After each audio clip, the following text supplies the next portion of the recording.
মানে দেশ থেকে আপনি কিভাবে বের হলেন এবং দেশে যে 8 মাস থাকলেন, আপনি বলছেন আপনি 6টা সিম বদল করেছেন। কেমন ছিল আপনার সেই 8 মাসের এইটা জীবন? একটা আপনার সিনেমা হইতে পারে, সুন্দর মুভি হবে। হ্যাঁ, এইটা আমার গিন্নি, আমার আমি I was the last man to leave the country. আমি কোনো অন্যায় করিনি, কাউরে কোনোদিন জেলে পাঠাইনি, কোনো চুরজামারি করিনি। সো আই ওয়াজ কনফিডেন্ট, আমি কেন পালাবো।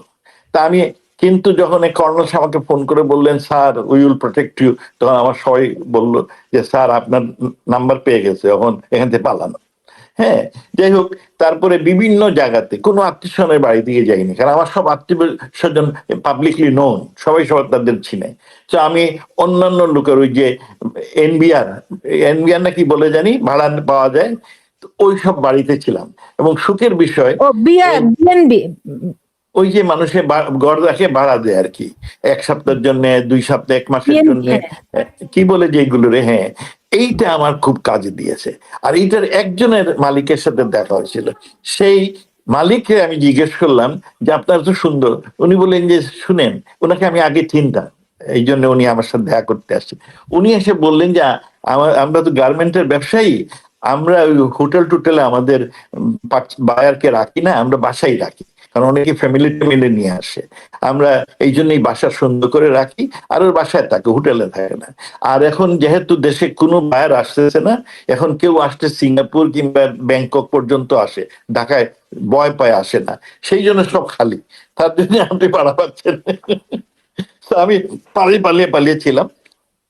আর যাতে বাইরে কেউ না চিনতে পারে মবের জ্বালায়, সেই জন্য চেহারা টেহারা সব পরিবর্তন করি। চুলও খুলে ফেলেছেন?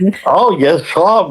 তাও আপনাকে বলি যে এই যখন নাপিতের কাছে গেলাম, সুতরাং এক বাসায় গেলাম সার্টেন টাইমে, ওই বাসায় এক নাপিত আসলো। হ্যাঁ, এটা আমার বাসা না, আরেকজনের বাড়িতে, যাতে ওই নাপিত কাউরে বলতে পারে না কোথায় আমার সাথে দেখা হচ্ছে। মানে ইটস এ লং স্টোরি, এটা বলে লাভ নাই, বহুত কষ্ট করে বের হয়। আমার বউয়ের এই কি বলে প্রেসারে আর ওনার বুদ্ধিতে বের হয়। আমি যে বের হয়েছে কিছুই জানি না, কারণ আমি ফোনে তো কথা বলতে পারি না। হ্যাঁ, so she made this arrangement through. তখন দেশে অনেক ফড়িয়া আছে আপনাকে বিদেশ পাঠানোর জন্য, কিন্তু ওগুলো সবগুলোই মানি মেকিং।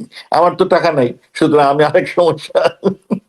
যাই হোক, আমি জীবিত আছি। আর মানুষের দোয়া, বহু লোক আমার জন্য দোয়া করেছে, ওমরা হজ করেছে, ক্যান ইউ বিলিভ ইট। আমি তাদের চিনি টিনি না, বাট দে ডিড ইট। তো এই বেঁচে আসছি, আর এখানে আমার ছেলে মেয়ের উপরে আছি। হ্যাঁ, সরাসরি শাহজালাল থেকে এসেছেন নাকি অন্য কোনো বিমানবন্দর থেকে? না না, বিমানবন্দর টন্দর তো আপনি যাইতেই পারবেন না, দ্বারের কাছে যাইতে পারবেন না। হ্যাঁ, এটা পালায় আসছি, কিভাবে সেটি বিভিন্ন ভাবে পালায় আসছি, একটু বলেন না শুনি। বিভিন্ন ভাবে পালায় আসছি, বলা যাবে কোনো এক সময়। এখনো বলতে যাচ্ছেন না? হ্যাঁ, এখনো বলতে চাচ্ছি না, কারণ সরকারি লোকরাই আমাকে সাহায্য করেছে এনিওয়ে। আচ্ছা, বুঝতে পেরেছি বুঝতে পেরেছি। সবাই যারাই দেশ থেকে বের হতে পেরেছে সবাইকেই বোধহয় সরকারি লোকেরাই সাহায্য করেছে। অ্যারেঞ্জমেন্টটা কি আর কি? আই ক্যানট টেল ইট। আমার এগুলো অ্যারেঞ্জমেন্ট আমার গিন্নি করেছেন এই আমেরিকার থেকে বসে বসে। আচ্ছা, বুঝতে পেরেছি। যাক, আপনি যে নিরাপদে আসতে পেরেছেন এটি একটা অনেক বড় ব্যাপার। নিশ্চয়ই অন্য আরেকদিন আপনার সঙ্গে অনেক কথা হবে। আপনি আপনি ভালো থাকুন ডক্টর মোমেন। ওকে, আপনাদের সবাইকে অসংখ্য ধন্যবাদ, এবং ধৈর্য সহকারে আপনি আমার কথা শুনছেন, সেই জন্য।